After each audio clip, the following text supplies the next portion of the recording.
Visite la terre. Ta présence, c'est le ciel pour nous.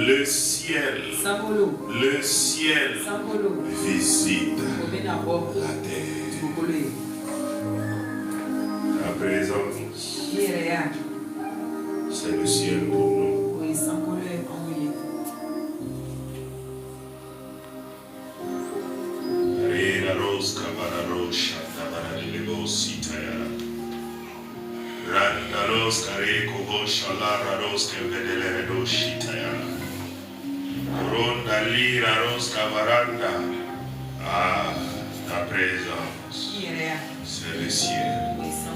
C'est pourquoi nous t'adorons ce matin.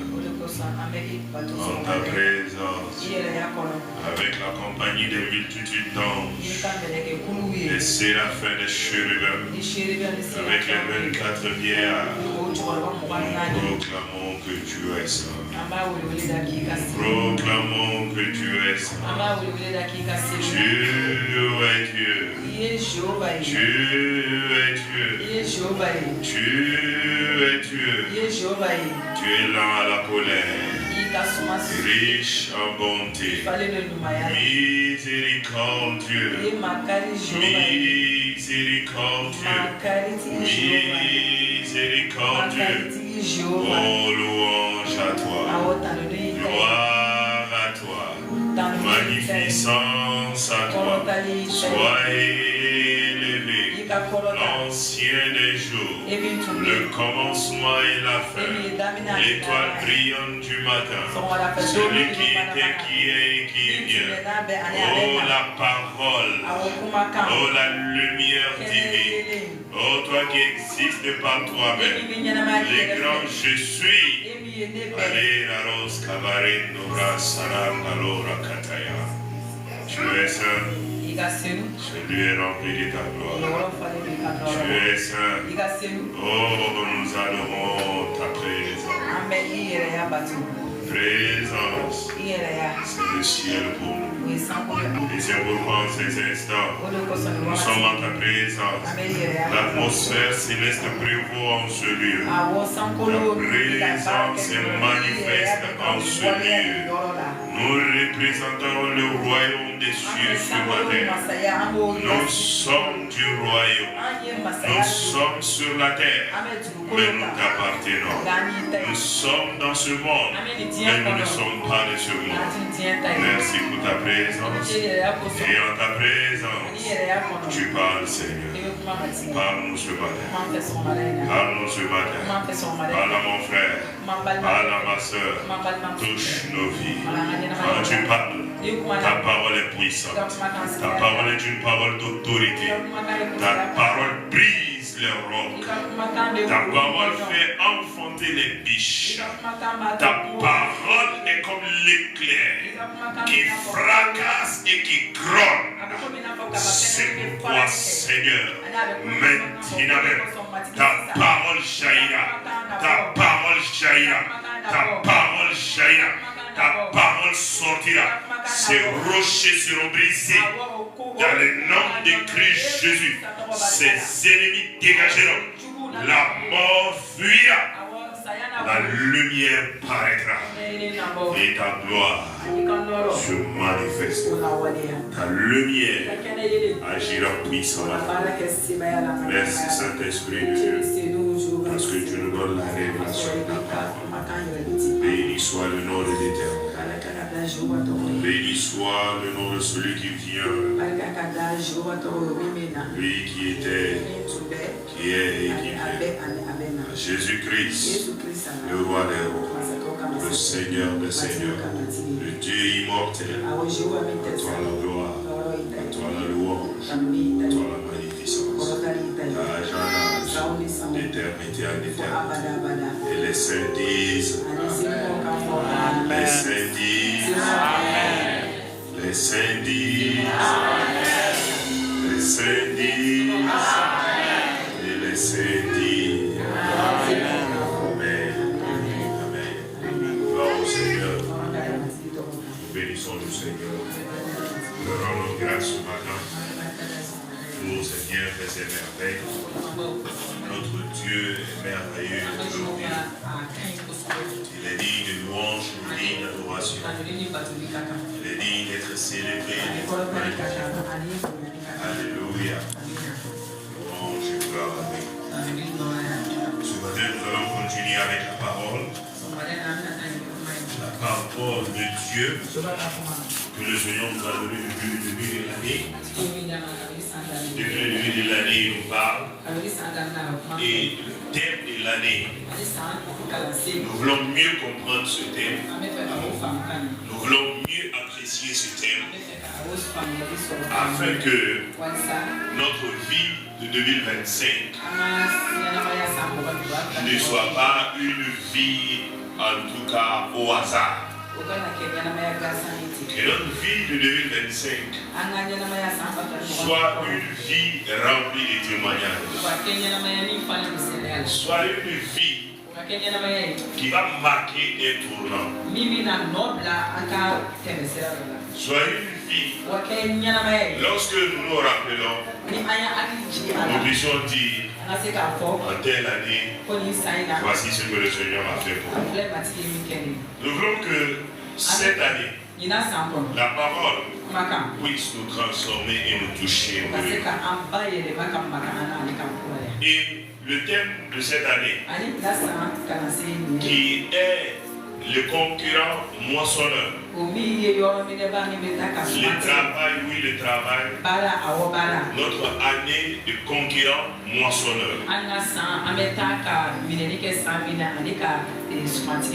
Un moissonneur qui est concurrent. Un moissonneur qui, dans sa moisson, ne laisse rien. Tout ce qu'il doit moissonner. Et tout ce qu'il doit avoir, tout ce qu'il doit ramener dans son grenier, tout ce qu'il doit ramener dans son travail, tout ce qu'il doit ramener de son service, tout ce qu'il doit ramener de sa relation avec le Seigneur, que dans tous les domaines, nous puissions moissonner. Les âmes qui doivent venir dans la maison, dans le royaume, ramener toutes ces âmes. Donc cette année, nous avons deux mots majeurs: concurrent moissonneur. Nous avons, il y a 2 dimanches de cela, nous avons voulu commencer par la vision. Nous avons voulu commencer, mais le Seigneur nous a ramenés. Parce que dans la suite du thème, il est dit conquérant moissonneur sur la base de la vision céleste. Nous pouvons moissonner dans beaucoup de domaines. Tu peux moissonner dans divers endroits. Mais le Seigneur, dans sa grâce, il a un domaine précis. Il a un domaine spécifique. Il veut que ta moisson de cette année soit faite selon la vision divine. Il veut que ta moisson de cette année, parce qu'on peut être conquérant dans plusieurs domaines. On peut moissonner dans divers endroits. Il y a beaucoup de domaines dans lesquels on peut moissonner. L'exemple naturel même nous enseigne. Le cultivateur qui va s'aimer plusieurs semences va moissonner plusieurs, en tout cas, il va récolter plusieurs choses. Si réellement un cultivateur sème le haricot, sème l'arachide, sème le maïs, sème le mil, à la fin de la saison pluvieuse, ce cultivateur-là va récolter tout ce qu'il a semé. Il a la vision de récolter tout ce qu'il a semé. Mais ce qu'il n'a pas semé, il ne peut pas récolter cela. Donc cette année, et même dans la suite, la récolte que le Seigneur veut pour nous, que cela soit fait selon la vision céleste. Cela est très important. Parce que si une direction t'a été donnée, tu peux travailler. Mais si tu n'es pas dans cette direction, celui qui t'a donné le travail ne va pas te récompenser. Tu peux faire un beau travail. Tu peux faire un travail exemplaire. Tu peux faire un travail incontestable. Ton travail peut peut-être dépasser l'attente même de celui qui t'a donné le travail. Un maçon qui recrute est réellement un ouvrier s'attend à ce que ce manœuvre-là puisse former le mortier, c'est-à-dire mélanger le ciment avec le sable. Qu'il puisse connaître les dosages. Et lorsque lui il a besoin de cela, que ce manœuvre, cette manœuvre puisse lui donner cela. Mais si ce manœuvre vient, le maçon lui dit, mélange 2 brouettes avec un sac de ciment. Mais ne connaissant pas ce que le travail que le maçon va faire.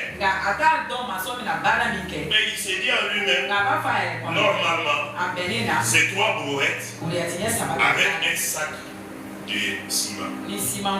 Au lieu d'écouter ce qui lui a été dit, au lieu de faire ce qui lui a été dit, au lieu d'obéir à ce qui lui a été dit, s'il s'en va faire le mélange selon sa propre volonté,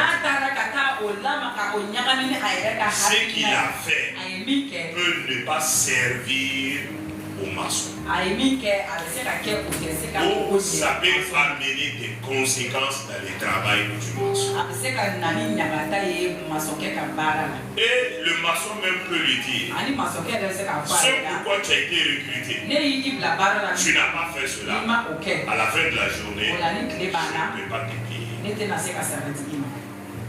Le Seigneur dit la conquête, la moisson. Mais comment et dans quel domaine tu vas conquérir et tu vas moissonner? Si tu ne fais pas attention, à la fin de l'année, tu vas te retrouver moissonnant des choses qui ne sont pas selon la vision divine. Parce que la moisson dont le Seigneur a préparée, la moisson que le Seigneur a accomplie pour nous en cette année 2025, les moissons qui sont mûres, qui sont prêtes à être récoltées en cette année, les moissons sont des moissons que le Seigneur lui-même a préparées dans sa vision divine, dans son plan, dans sa programmation, dans sa connaissance, dans sa préscience. Parce que c'est lui qui connaît les temps et les circonstances. C'est lui qui connaît hier, c'est lui qui connaît aujourd'hui, et c'est lui qui connaît demain. C'est lui qui annonce une chose avant qu'elle n'arrive. C'est lui qui donne la fin d'une chose avant que la chose ne commence.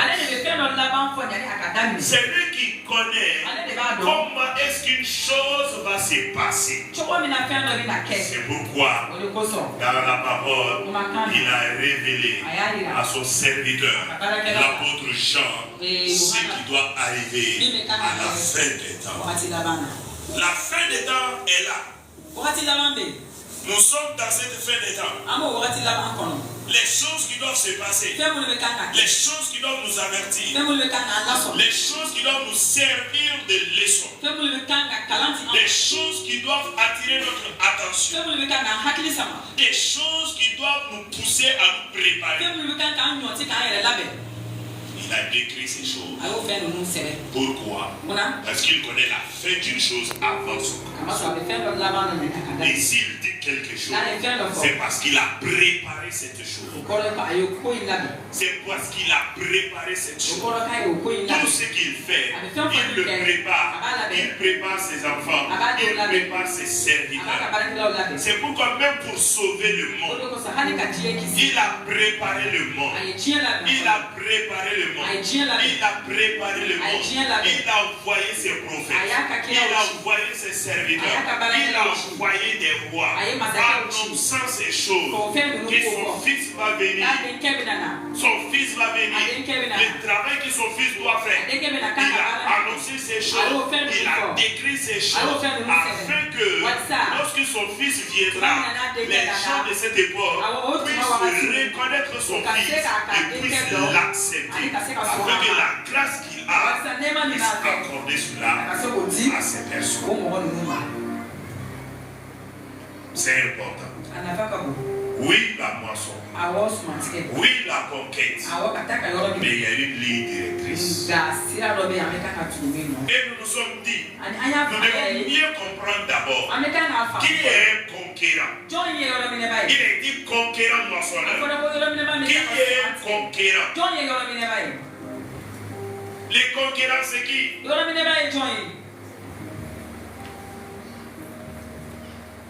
Les conquérants, c'est qui? Il ne s'agit pas du conquérant dans la dimension naturelle, dans la dimension terrestre, dans la vie naturelle. S'il est question de conquérant là-bas, nous devons mieux comprendre là-bas. Notre pays même est un bon exemple. Nous l'avons dit dans les temps passés. Quand nous regardons la nation malienne, le territoire malien avait été occupé par d'autres personnes à Touminena, par d'autres personnes, et nous avons vu que dans sa grâce a commencé à restaurer le territoire malien. Et l'armée malienne s'est levée pour les reconquérir. Parce que ces territoires appartenaient au Mali. Mais d'autres personnes s'étaient levées pour conquérir cela. Et ils avaient conquis. Ils avaient établi leur règne. Mais l'armée malienne est sortie à reconquérir encore, à reposséder encore. Ça, c'est un conquérant naturel. C'est un conquérant d'un pays, c'est un conquérant d'une ville, c'est un conquérant d'une nation. Mais quand Dieu te dit conquérant, quand Dieu te dit conquérant, qu'est-ce que Dieu veut te dire? Qui est un conquérant? La conquête de Dieu, ce n'est pas cette conquête premièrement physique terrestre d'abord. La conquête des hommes est terrestre. La conquête de la nation est terrestre. La conquête du pays est terrestre. Mais celui qui t'a dit conquête, lui, il n'est pas physique. Il n'est pas terrestre ici. Donc s'il te dit conquête, cela voudrait dire le rôle dans lequel lui il est, la dimension dans laquelle lui il est, la place dans laquelle lui il est, parce qu'il veut que toi aussi tu sois dans cette dimension, tu sois dans ce milieu, et dans ce règne-là, tu puisses conquérir. Toute conquête physique terrestre, c'est d'abord spirituel. Tout ce que tu vois sur la terre est premièrement spirituel. Celui qui arrive à gagner le spirituel, celui qui arrive à conquérir dans le règne spirituel, certainement et à coup sûr, sera conquérant aussi dans la dimension terrestre. Les conquérants, le Seigneur nous a fait comprendre. Si tu es en Christ Jésus, tu as accepté le Seigneur Jésus-Christ, tu deviens un conquérant. Tu deviens un conquérant. La grâce de conquérir t'a été donnée.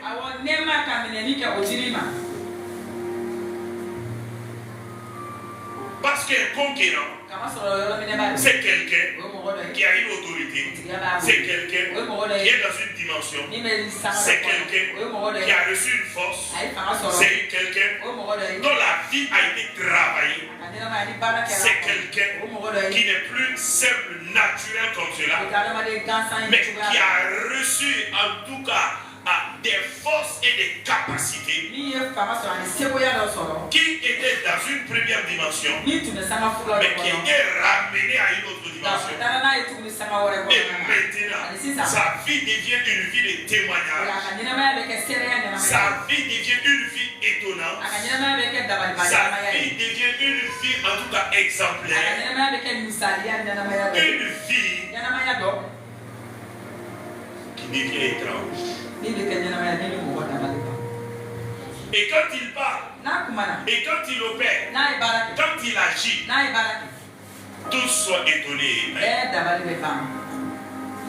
Nous avons pris l'exemple, le meilleur des exemples, c'est le Seigneur Jésus lui-même. Dans Luc 3 et 4, lorsqu'il est venu au Jourdain, cet homme Jésus, il avait fait 30 années. Il était sur la terre. Il vivait naturellement. Il vivait réellement comme tout autre homme.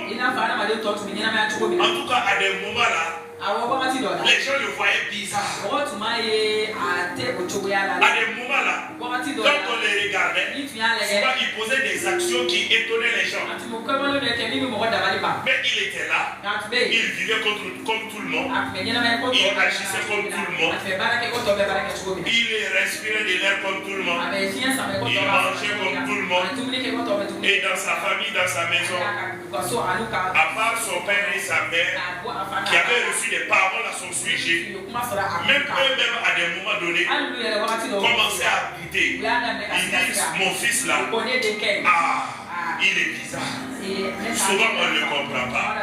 Mais il vivait quand même comme tout le monde. Il marchait comme tout le monde.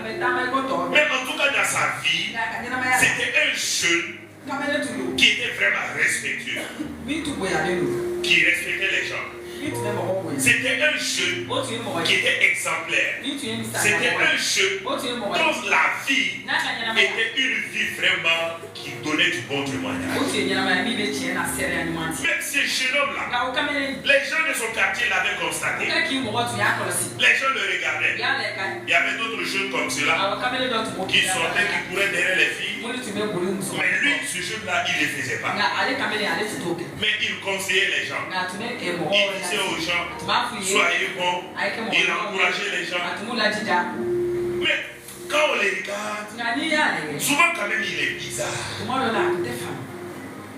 Mais ce jeune homme-là, un jour, lorsqu'il avait 30 ans, il est venu devant le Jourdain. C'était un fleuve, le Jourdain. Parce que Dieu avait déjà envoyé quelqu'un, le dernier de ses prophètes, pour venir parler, pour préparer le terrain, qui s'appelait Jean-Baptiste.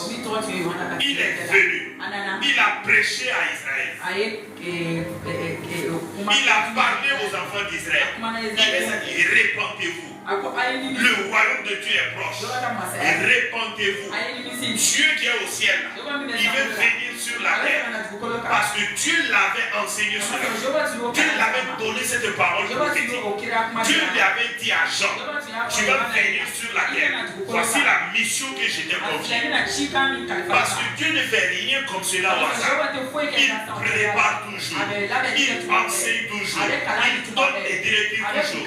Dieu voulait venir sur la terre, sauver l'être humain. Parce que l'être humain était déjà dans le péché. L'être humain était conçu dans le péché. L'être humain marchait dans la défaite. L'être humain vivait dans le péché. Le péché était dans la nature humaine. Il n'y avait aucune personne sur la terre qui était sans péché. Il n'y avait aucune personne sur la terre qui pouvait lever son petit doigt, dire que lui il est juste devant Dieu. Il n'y avait aucune personne sur la terre qui pouvait prendre autorité sur les démons, sur Satan, sur la maladie, sur les infirmités, sur toutes ces choses-là. Il n'y en avait pas. Dieu a vu que l'être humain était dans la déchéance. Or, l'être humain n'a pas été créé pour cela. Quand Dieu l'a créé, quand Dieu a créé Adam, le premier homme, il lui a dit, tu es béni, je te bénis, sois fécond, multiplie-toi, domine, règne, assujettis tout ce qui est sur la terre. C'est ça le plan de Dieu pour l'être humain. La manière dont lui Dieu gère le ciel, que l'être humain gère la terre, que l'être humain aussi soit un Dieu sur la terre. Lui il est Dieu au ciel, il règne, il domine, il toutes choses, il donne les directives, il montre ce qui doit être fait. Maintenant, comme il a créé la terre, il a créé un autre être à sa ressemblance à lui, qui ressemble à lui Dieu, qui est comme lui Dieu. Dieu voulait que cet être-là aussi domine sur la terre. Soit comme lui Dieu sur la terre. C'est ça son plan. Et même aujourd'hui là, c'est ça son plan. C'est ça un conquérant. Adam a été créé en tant que conquérant. Mais il a failli. C'est pourquoi Dieu, il a envoyé Jean-Baptiste préparer les terrains. Préparer les terrains. Dire à Israël, répandez-vous. Et quand il prêchait comme cela, un jour, ce jeune homme-là, Jésus, il est venu. Quand il est venu à Jean, il s'est fait baptiser. Tous les autres se faisaient baptiser. Mais il n'y avait rien d'extraordinaire. Mais c'est jeune homme Jésus, de 30 ans, il est venu, il s'est fait baptiser. Quand il est sorti de l'eau, il a prié. Et quand il a prié, la Bible nous dit, le Saint-Esprit, l'Esprit de Dieu, ce qui fait de Dieu, Dieu, l'essence de Dieu, la divinité de Dieu est venue, est entrée dans ce jeune homme-là qui s'appelait Jésus. Tout le monde le connaissait. Tout le monde voyait ce qu'il faisait. Il travaillait très bien. C'était un bon menuisier. Il faisait des bons tabourets. Il respectait les rendez-vous. Mais il avait tout laissé. Il est venu se faire baptiser. Et les gens ont constaté quelque chose. À partir de ce jour-là, la vie de ces jeunes hommes-là, qui est Jésus-là, sa vie a changé. Pourquoi? Parce que le Saint-Esprit est venu. Parce que le Saint-Esprit a pris résidence en lui. Parce que le Saint-Esprit est venu l'habiter. Parce que le Saint-Esprit est venu le remplir.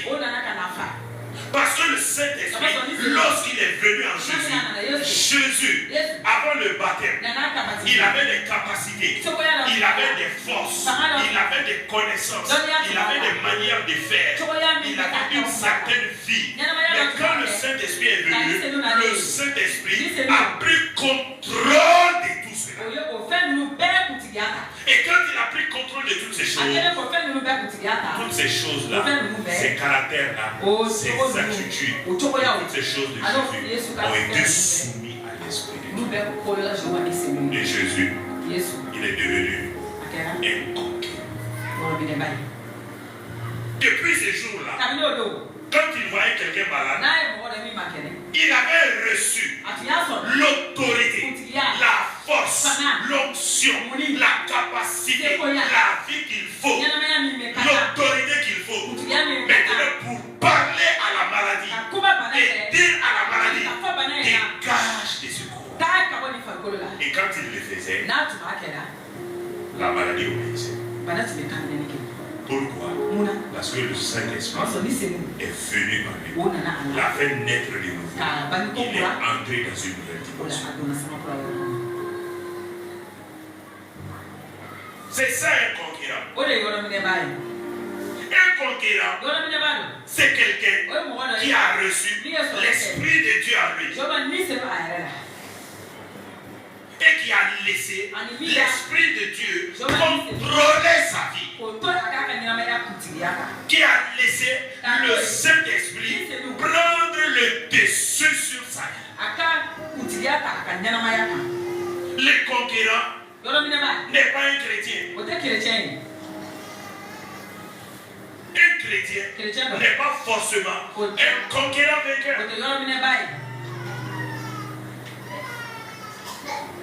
Nous devons comprendre ces choses. Nous devons le réveiller dans ces dimensions. Afin que notre vie de conquérant vainqueur soit manifestée.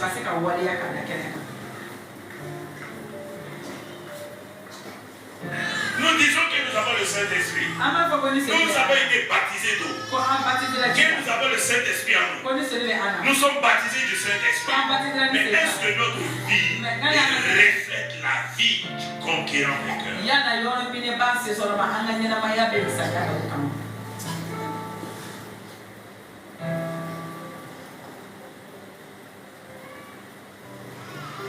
C'est important que nous puissions y réfléchir. Parce que n'oublions pas, un jour, nous allons nous présenter devant le tribunal céleste. Un jour, nous allons nous présenter d'aller au royaume de Dieu pour rendre compte. Jésus reviendra. Jésus reviendra. C'est sûr et certain. Non, mon frère, Jésus reviendra. Ma soeur, Jésus reviendra. Jésus revient bientôt. Jésus revient bientôt. Jésus revient bientôt. Oui, il y a beaucoup de personnes qui disent, on nous avait dit, Jésus revient bientôt. Depuis le temps de nos pères, depuis le temps de nos grands-pères, ils ont dit ces choses, mais jusqu'à présent, Jésus n'est pas revenu. Il dit ça toujours, mais on ne revient pas. Hé, mon frère, ma soeur, rappelle-toi de la parole, rappelle-toi des Écritures, ce que tu vois dans l'Apocalypse. Est-ce que ces choses ne se passent-elles pas maintenant? Ce que tu vois dans l'Apocalypse, est-ce que ces choses ne se manifestent-elles pas maintenant? Ce que tu es en train de voir, c'est que la Bible a déclaré qui sera manifesté à la fin des temps. Est-ce que ces choses ne se manifestent pas maintenant? Est-ce que ces choses ne sont pas visibles maintenant? Est-ce que ces choses ne sont pas à nos portes maintenant? Jésus revient bientôt. Et lorsqu'il reviendra, tu vas te présenter devant lui. Il va venir en tant que juge. Il va venir. Tous rendront compte. Il va venir. Tous diront ce qu'ils ont fait de leur vie dans sa présence sur cette terre. Et en ce jour-là, si tu n'arrives pas à donner des détails fiables, si tu n'arrives pas à rendre compte comme ça se doit, ce jour-là, tu vas rougir. Ce jour-là, tu seras dans la honte. Ce jour-là, tu seras dans la confusion. Bien que tu aies vécu sur la terre, en tant que chrétien, tu as vécu sur la terre comme un enfant de Dieu. Mais dans ta vie d'enfant de Dieu, tu n'as pas fait de ta vie ce que tu devrais faire. Ce que Dieu t'avait demandé, ce que Dieu voulait de toi, tu n'as pas fait ces choses, tu n'as pas accompli ces choses. Et lorsque tu vas te présenter devant Jésus en ce jour, tu ne pourras pas parler. Tu ne pourras pas parler. Il te demandera, qu'as-tu fait sur la terre? Qu'as-tu fait sur la terre? J'ai fait de toi un conquérant. Qu'est-ce que tu as fait? Qu'est-ce que tu as accompli pour le royaume? Parce que je t'ai établi comme un conquérant, comme un ambassadeur, comme un envoyé de Dieu sur la terre, comme Adam sur la terre. Comme Adam sur la terre. Qu'est-ce qu'Adam a fait? Adam a échoué. Toi aussi, est-ce que tu as échoué? Vas-tu dire non, je n'ai pas échoué?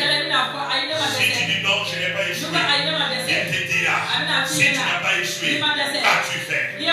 Qu'as-tu fait? Qu'as-tu fait? Qu'as-tu fait? Est-ce que tu pourras donner des témoignages? Comme Jésus l'a dit, comme Pierre l'a dit, comme Paul l'a dit, Paul à la fin de sa vie, il a déclaré, j'ai combattu le bon combat, j'ai gardé la foi, la couronne de justice, est-ce que tu pourras parler comme Paul a parlé? Est-ce que tu pourras parler comme Pierre a parlé? Est-ce que tu pourras parler comme Jean a parlé? Est-ce que tu pourras parler comme Jésus lui-même? Il pourra te dire, quand j'étais sur la terre, j'ai agi, j'ai œuvré, j'ai fait ce que je devais faire. L'objectif de ma vie, qui était de mourir pour les péchés, j'ai accepté cela, j'ai payé le prix. Et toi, quel était l'objectif de ta vie? Est-ce que tu as accompli cela? Il te posera la question. Il te le demandera. Il te posera cette question. Quel était l'objectif de ta vie? Lorsque tu étais sur la terre, j'ai fait de toi un conquérant. Mais c'était pourquoi? Si tu n'arrives pas à répondre, Il peut appeler Pierre. Il peut appeler Paul. Il peut appeler Jean. Jean va te dire, j'étais sur la terre. Je t'ai appelé pour être apôtre. J'ai été l'apôtre de l'agneau. J'ai annoncé la bonne nouvelle. J'ai écrit pour toi. J'ai laissé des lettres pour toi. Pour que toi aussi, tu puisses agir. Mais pourquoi toi, tu n'as pas fait quelque chose? Mais pourquoi toi, tu n'as pas atteint l'objectif de ta vie? Mais pourquoi toi, ce que tu devrais faire, tu n'as pas fait? Tu ne pourras pas dire, parce que telle personne m'a empêché. Tu ne pourras pas dire, ton père t'a empêché. Tu ne pourras pas dire, ta mère t'a empêché. Tu ne pourras pas dire, ta nation t'a empêché. Tu ne pourras pas dire, ta femme t'a empêché. Tu ne pourras pas dire, ton mari t'a empêché. Tu ne pourras pas dire, je ne le savais pas. Quand tu vas dire cela, il y a quelqu'un qui va se réjouir. Il y a quelqu'un qui va se réjouir. Parce que lui de l'autre côté, il ne cherche que des gens qui vont refuser de faire l'objectif de leur vie. C'est pourquoi Dieu les a placés sur la terre. L'appel de Dieu dans les la grâce que Dieu les avait donnée, les dons que Dieu les avait accordés, l'appel que Dieu avait lancé sur les le conquérant vainqueur que Dieu avait fait d'eux. Lui, il cherchait des gens comme cela pour les amener avec lui dans l'enfer. Dans l'enfer. Dans l'enfer. Dans l'enfer. C'est pourquoi nous devons savoir qui nous sommes. Ce qui nous a été donné. La grâce que nous avons. Faire valoir cela. Faire valoir cela. Tu n'es pas là en promenade sur la terre. Tu n'es pas là en promenade. Tu n'es pas là sur la terre comme ça. Un jour, mon frère, ma soeur, un jour, tu vas te présenter devant l'auteur et le consommateur. Tu vas te présenter. Je vais me présenter. Tous les êtres humains vont se présenter. Qu'est-ce que tu diras? Quelle serait ta réponse? Quelle serait ta réponse? Et ce serait la honte. Et ce serait l'humiliation. Jésus revient. Ressaisissons-nous. Ressaisissons-nous. Ressaisissons-nous. Ressaisis-toi. La nuit est avancée. La nuit est avancée. Bientôt l'aurore. Bientôt l'aurore. La nuit est avancée. C'est le temps de se préparer. C'est le temps.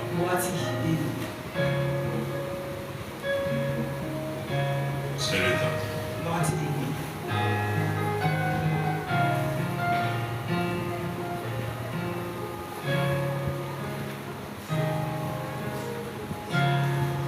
Si tu devais te présenter devant lui aujourd'hui, qu'est-ce que tu as à présenter? Si tu devrais te présenter aujourd'hui dans sa présence, quel serait réellement ton compte rendu?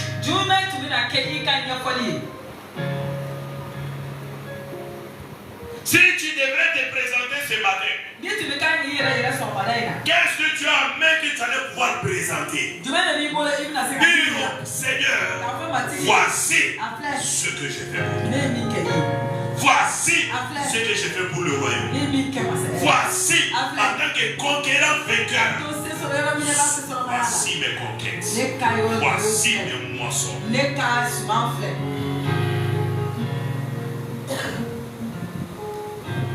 Qu'est-ce que tu as à présenter?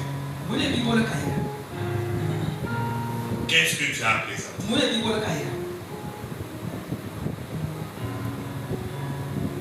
Qu'est-ce que tu as à présenter? Si tu n'arrives pas à présenter quelque chose,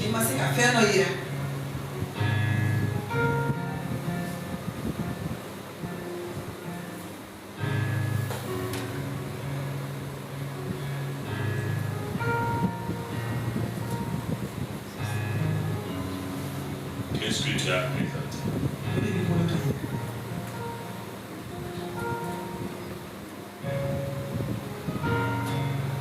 Qu'est-ce que tu as présenté?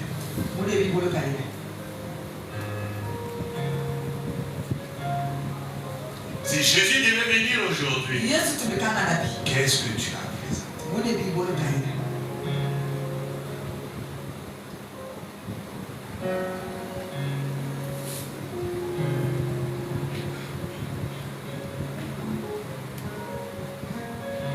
Réfléchis. Et réfléchissons.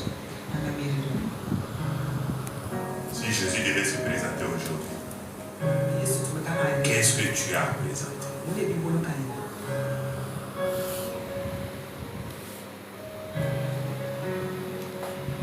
Qu'est-ce que tu as présenté?